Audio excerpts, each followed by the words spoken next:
Today, I'm going to start work on the air wall.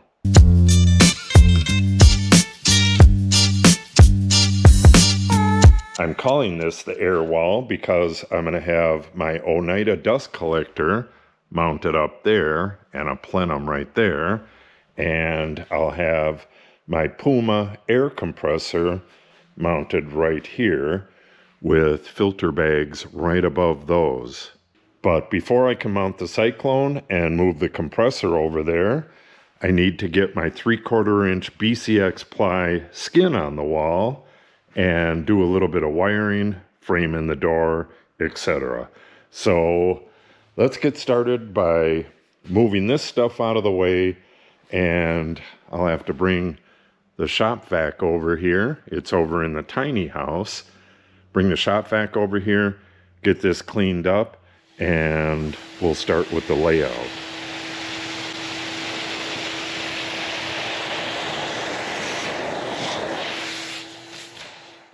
All right, if you remember from putting in the other wall, I spun a laser line around the room, and then I marked off in the corners and on both sides of this door where my chalk line needs to be snapped to. So I'll set up my chalk line over there, snap it to here, then I'll hang it from up there. I'm going to go 1/4 inch away from that bracket, and I'll hang it there and get a plumb line here. That'll give me my nice square starting point and somewhere to measure from. I'll screw something right onto that line so I can pull a tape, and then I'll mark at 4 feet, and then I'll include my gaps, and I'll make my marks going all the way across. I don't really need to do anything with those marks. I just use them as a reference for putting in all the blocking.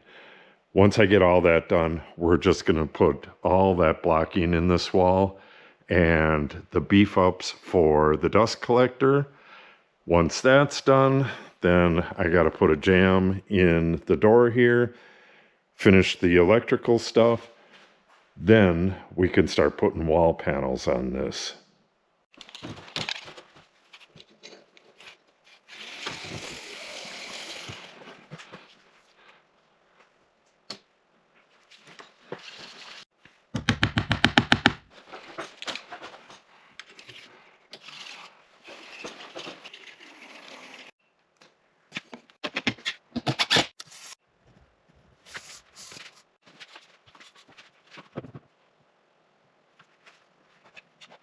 Okay, panel starts here. This is the edge. So I've drawn the center lines of all of those in. Those are going to get a 2x6 right here, going all the way up to that girt right there. And then up there, we're going to go offset by 2 feet. This one is kind of a special case. I wrote all that stuff up there because that has special blocking.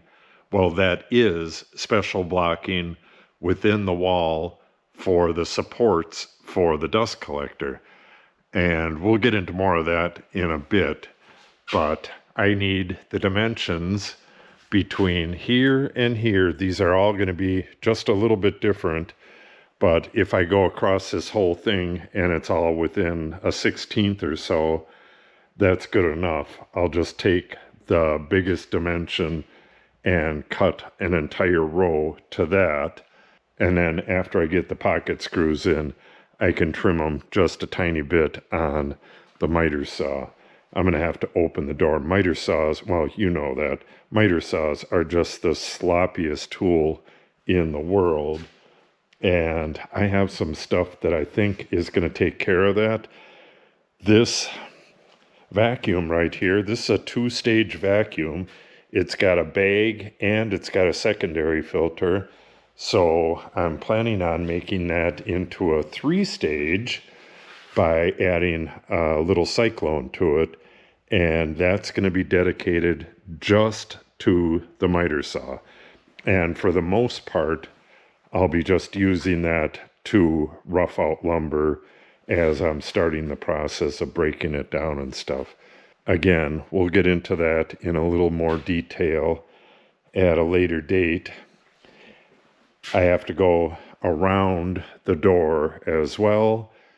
And yeah, I'm going to be running the wires in the wall for the dust collector and the air compressor. This is a 3-horse and the dust collector is a 2-horse. So I'll have to put some heavy wires in there, but no big deal. It'll be easy to run. I can just do it like this. Just run it right behind the girts. And I just got to make note of where I have it run so I don't accidentally run a screw through it. But when I'm attaching the panels, they don't go all the way through this. So we're good to go there. Okay. I have a ton of dimensions to take, and I'll get this stuff all rough cut. And that's probably going to take up the rest of the day, but I'm going to go as long as I can today and try to get a good start on this. It's like the 22nd of February or something like that.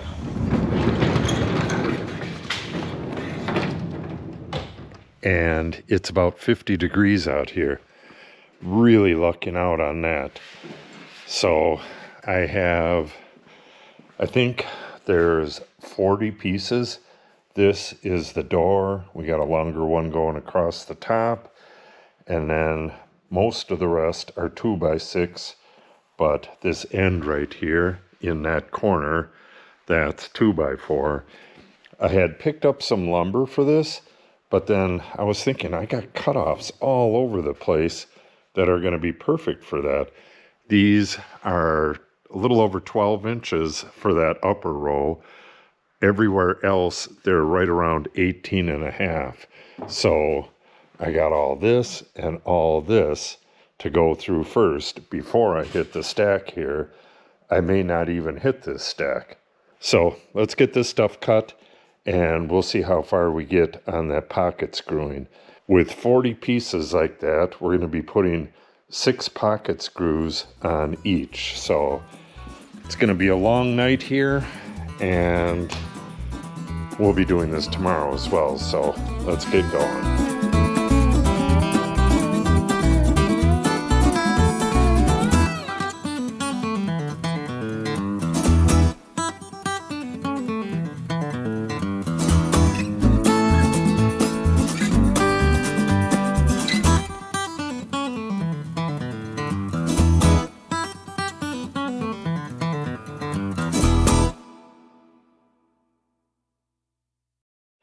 Okay, got everything cut. This right here is the bracket. Then we have the lower stuff right here. This one goes all the way up. And that stuff right there is all upper stuff. There's only one that isn't cut. And that's because we have to have other stuff in before I can cut that. So now it's time to pocket screw all this stuff. That is going to take a while, so I think I'll just get back to you when I'm done pocket screwing. Okay, this is day 2 of the air wall beef up. I was out here until 6 o'clock or so last night getting these all pocket screwed. So I can open the door again today. It's pretty nice out there. Some of these are going to fit, some may not. Oh, that fits perfect. Some of these are going to be a little off, so they'll have to be adjusted, but the weather is perfect for it. Okay, I have a short day today, so I'm just going to jump right into it. And I believe I showed you the trick for doing these. Because these aren't clamped in place, what I do is get it aligned on one side and then just start the screw and then tap the other side in and just start that one. Well, at least on these. Then I'll put the center one in and then drive the other ones home and then do the same on the other side. All I want to do is make sure that there's nothing proud of these surfaces here, these girts. Okay, let's get one in, or actually, we'll get this entire row in. This one goes from the floor all the way to the ceiling. The only other one like that is in the corner over there. The rest of them go up to the 8-foot level, and then from the 8-foot level up, but they're offset. So like we got a row right here, and then the ones up there are right here. Okay, let's start getting some of these in. I'll show this again just in case you didn't see it from the last video. But start by tapping these in. I just have the center line marked on the majority of them, and only on the bottom row I use coated screws because it's going into a treated board there, and I get one end flushed up and just start the screw. Get the other end flushed up, and on the stuff I was doing before there was only 2 screws, so I would just drive that second one home and then go back and do that. On these I drive the middle one home and then go back and drive these. Really strong. Doing it this way allows me to get it as flush as I need to get it without it moving back when I drive a screw in. By not driving it all the way home and getting a couple screws in, it keeps it real nice and steady. Now on the rest of these, I'm using regular construction screws. Okay, let me get you caught up before I get too far ahead. I got all of the blocking in, and I drilled a hole behind this mounting wood right here, this stuff here, drilled behind there, and I got a wire over into that area. That's going to be for one of them barn lights above the door here outside, and then we have a light right out here, and both of those have wires right here. All the rest of the electrical on this wall and most of the other shop is going to be surface mounted. It's going to be boxes like this and metal conduit. That way I can change things and update it anytime I want. I don't want the majority of this stuff in the walls, but this is never going to change. So it's a lot easier to just do this now, and it would be really hard to run conduit. I mean, I could do it, but I would have to run over to here, go up, over, and then down, and then over to where it goes. And that would just be a pain in the butt when this is really easy. So what's left to do, I'll just end this at the end of this list right here. Insulate above door. Okay, I got this block is loose. I got to get some insulation in there, get it taped up, and then screw that block into place. I got to trim this foam. Then I'm going to have to do some really precise measuring. The box, the jamb that's going to go around this is going to be different than the one going around the window. It's going to look exactly the same when it's done, but the way I install it is going to be a good deal different. That should be kind of interesting. Okay, foam around the door. Jams that door. We just talked about that. grind any areas that need it, which just means, you know, some of this is all cutoffs and stuff. Almost none of these are going to need it. Yeah, like right there, but that probably doesn't need it either. I'm sure there's a couple little spots that need flushing up. Huh. Yeah, and this is actually a thinner piece of wood. It's thick here and thick here, so probably just let the plywood span that. So that won't take long. Okay, and install backer above door. Oh, that's this plywood backer. I already covered that. And drag a barrel over for the dust collector, but that we're not going to show. So we'll finish up all this stuff and then I'll end this video. Then in the next video, we'll get all the plywood on this wall and get the mounts for the machinery and get it painted.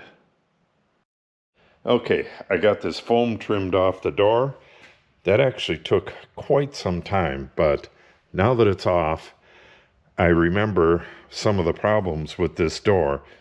I framed this door in a little too tight. Well, a lot too tight. It should be about a ½ inch. The opening should have been about a ½ inch wider than what it is. So I'm real tight in here. I can't get a normal 3/4 inch board around there for a jamb like I did with the window. I'm going to have to rough in my boards, cut them to width. These are about 4 inches. Cut them to width and then resaw them.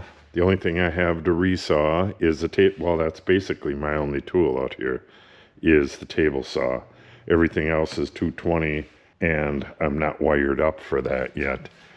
So I'll cut those, resaw them down to a ½ inch. And because of the tightness in here, I can't use 2 shims to do my shimming.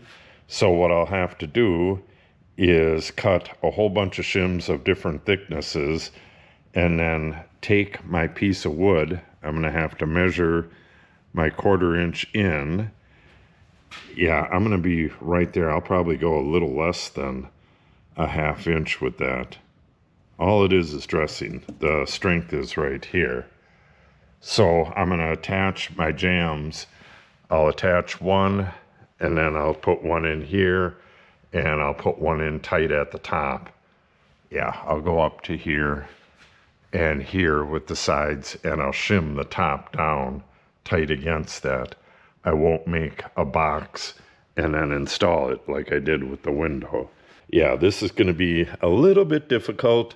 There's going to be a lot of futzing around, but I gave myself an entire day to get this done. So let's cut those jambs and get them thinned up and get started with this.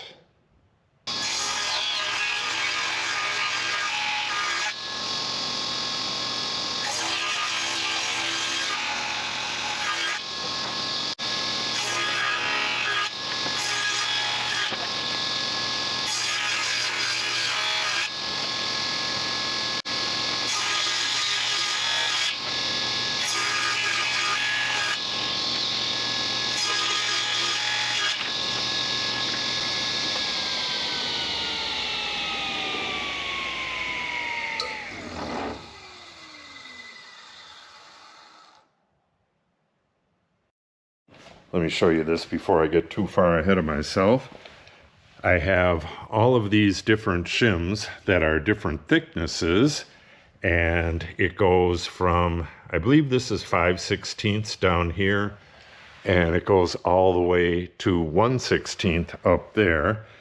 And when I put my jamb piece in here, it's going to be about a ½ inch. Well, it's going to be exactly a ½ inch off the floor, because this is a really messy area and this is just a trim piece.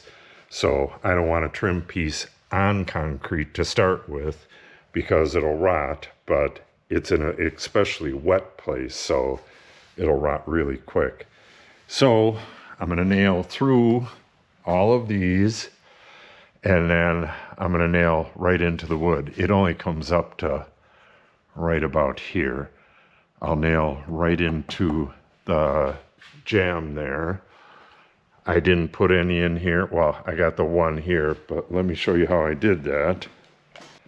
All I did was take a piece of 2x6, and then I set the fence, trimmed just a hair off the end, and then just kept moving the fence and making smaller and smaller pieces. I started out with, I think 3/8, and then I worked my way down to that 1/16.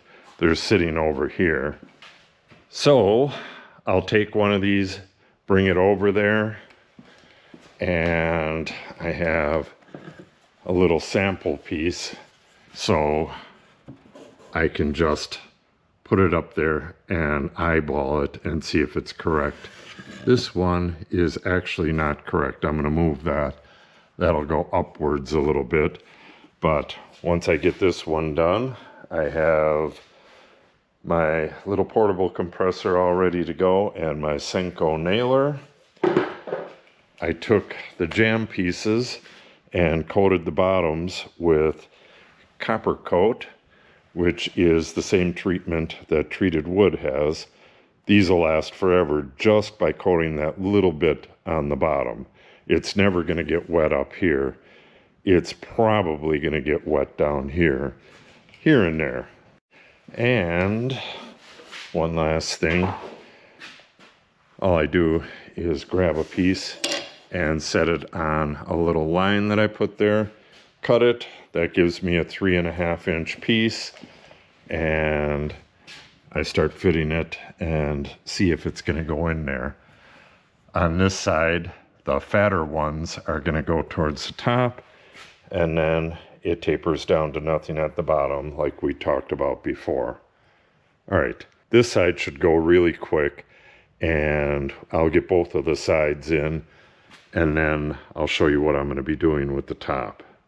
All right, this is going to be a little bit awkward getting the first nail in, but once I got the first nail in, it'll be real easy. Just slip this behind the hinges. So I gotta line it up with my line up there, and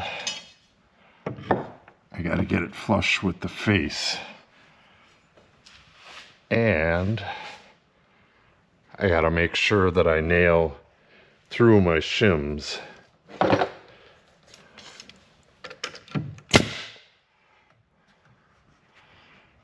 Okay.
Get this out of the way.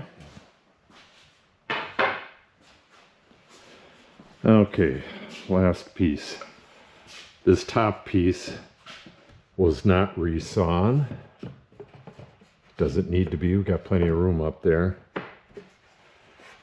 So that just goes in flush with these side jambs, and I'll just put some glue on top of the side jambs and wedge that down nice and tight.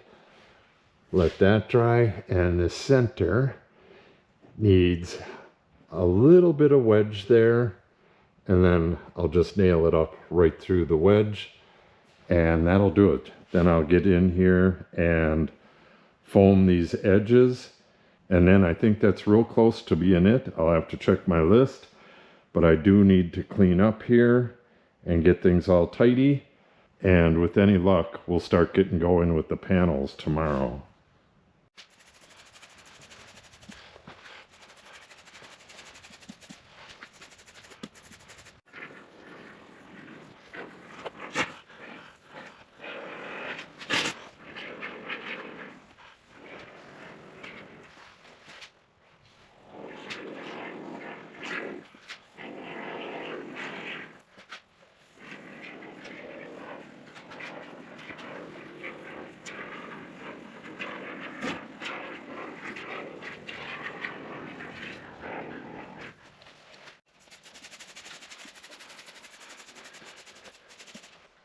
Okay, looking good.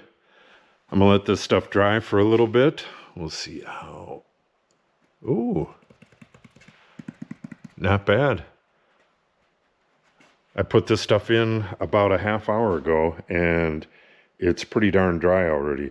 So I'm gonna come back in about a half hour maybe and trim this stuff off, and then I'll do my final sweeping here. Got everything else kind of clean. Yeah, it took me a while to get this done because I had all kinds of other stuff to do, but it's ready, and I believe tomorrow I'll be getting that panel right there. Hopefully, with any luck, I'll be able to get the whole bottom layer done. Then I got to go get a scaffold to do the upper part. This came today as well. This is the filter for this. I'm still waiting on the bracket from Oneida. I think I ordered that like 10 days ago or something like that, and it's still not here. I'm hoping that comes today or tomorrow. I'll drill out these rivets and get started on this as well. I need this to operate the machines until I can get this full dust collection system in place, and that's going to be a while. So this is going to be an interesting project. All right, I will see you tomorrow when I start putting the panels on there.